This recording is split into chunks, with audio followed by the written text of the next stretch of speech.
December 2025, a creator logs into YouTube Studio expecting to see $40,000 sitting in his dashboard from that month alone. That is his full-time income.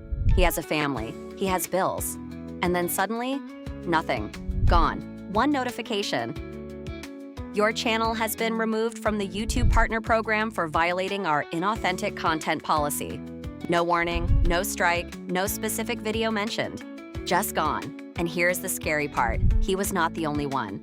In just the first 9 months of 2025, YouTube terminated over 12 million channels. Let me repeat that, 12 million. From July to September alone, 7.4 million channels were deleted.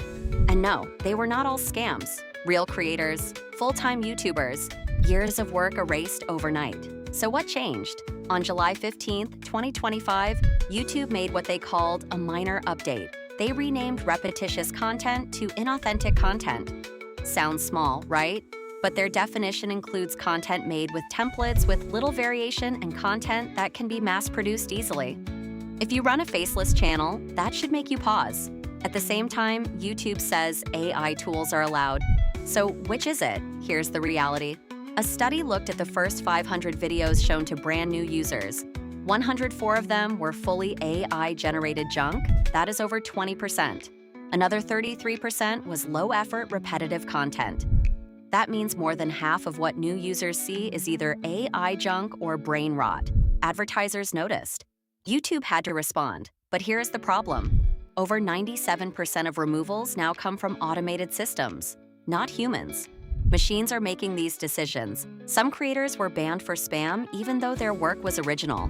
Some were flagged for copyright on their own stolen videos. Some were denied appeals without being told what they did wrong. That is what makes this scary. Not just enforcement. Unclear enforcement. YouTube says they are targeting mass-produced story videos, slideshows with the same narration pattern, templates reused over and over, and hour-long videos with almost no editing. The key phrase they use is significant original value. That means real effort, real personality, real variation. Back in 2018, you needed writers, editors, voice actors. The barrier was high. Then AI tools made it easy. The barrier dropped. Low-effort content flooded the platform. Now YouTube is correcting. Hard, and real creators are feeling it. This is not about banning AI completely. It is about banning lazy, mass-produced content. If your channel looks like it was copied and pasted 100 times, you are at risk. If your content clearly shows originality and human touch, you are safer. The platform has changed.